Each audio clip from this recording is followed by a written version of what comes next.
et groovy à souhait, les Daft Punk.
Les Daft Punk, ce sont Thomas Bangalter et Guy Manuel de Cristo. Thomas Bangalter raconte, au micro de Jean-Philippe Renou, leur démêlé avec France 2 et comment ils ont préféré des excuses à une importante somme d'argent. Si on prend l'exemple de France 2, on est sans doute arrivé à ce qui s'est passé, donc à des excuses à la télévision et tout ça par rapport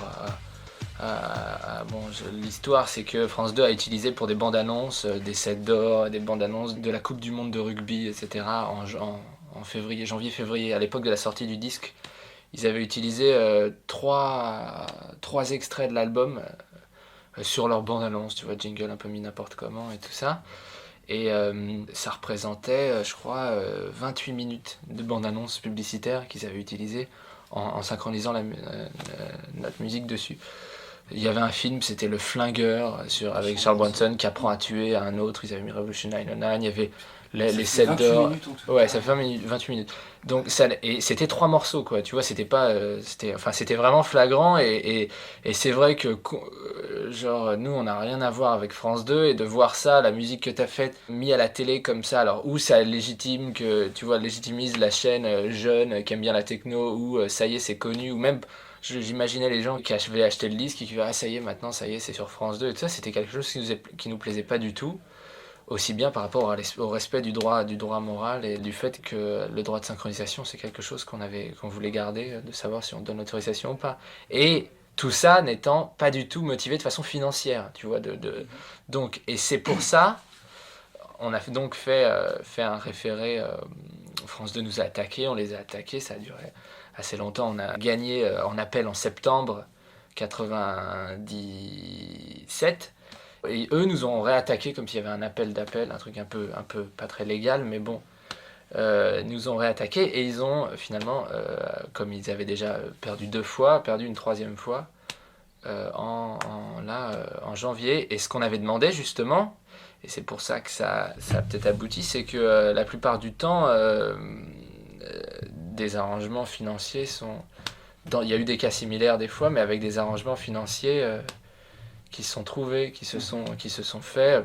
C'est une chaîne qui a énormément d'argent, c'est l'État et tout ça. Et c'est vrai que pour des gens qui accorderaient de l'importance à de l'argent, avec une coquette somme ou une petite somme, ils pourraient, même en demandant ça dans le procès, tu vois, ils pourraient demander des dommages et intérêts. On avait demandé 0 dommages et intérêts. Et ce qu'on avait demandé, c'était justement du temps d'antenne, avec sous forme d'une excuse, tu vois, pour ce qui est finalement pour eux beaucoup plus embêtant, parce que c'est des choses qui ne sont pas faites et qui sont... Et quelque chose qui a été jugé Et voilà, et bon, après, ils ont passé les 17 ou 19 passages, tu vois. Mais c'est au bout d'un an et demi, donc c'était quelque chose. Mais c'est vrai que c'était une volonté de... Vraiment, c'était pas du tout de l'intérêt particulier pour nous, c'était carrément de l'intérêt général pour le droit d'auteur, pour l'ordre moral, parce que c'est vrai que quand t'es Julien Clerc ou quand t'es Jean-Louis Aubert, tu vas pas faire ça, parce que sinon tu passes plus à Taratata après, tu vois. Et nous, on s'en fout de passer à Taratata, on n'a pas envie.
Jean-Philippe Renou, il y a un groupe français, je ne sais pas si c'est celui que je préfère, mais tout de même, ce sont deux personnes très jeunes, Nicolas et Jean-Benoît, et puis chez eux, ils ont réussi à concocter une musique qui frôle la pop, peut-être la variété, mais tellement bien faite qu'on aurait l'impression que ça a été fait dans des studios avec des moyens faramineux. Et puis alors, à leur propos, à propos de R, revient un mythe de la techno française, Versailles. Oui, un nouveau palais des glaces peut-être. Oui, alors méfions-nous un petit peu des interprétations hâtives, puisque faut pas croire que la techno et la house soient exclusivement BCBG et qu'il faille être né à Versailles pour pouvoir en pratiquer une bonne. Mais c'est vrai, c'est un petit peu le hasard du temps. Pas mal de groupes sont passés par Versailles, puis surtout d'un lycée. Nicolas et Jean-Benoît, donc les deux personnages de R, se sont connus sur les bancs de l'école. Et sur cette même école, on avait aussi Arnaud Robotini, qui est devenu un des producteurs les plus courus du moment, alors qui lui évolue dans un drum and bass très tourmenté.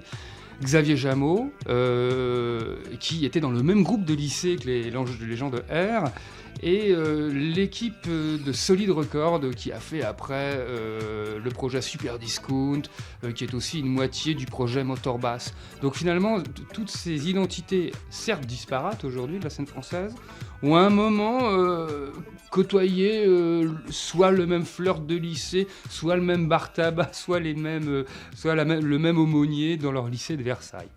Bon voilà, c'est une anecdote, ça n'est pas un mythe.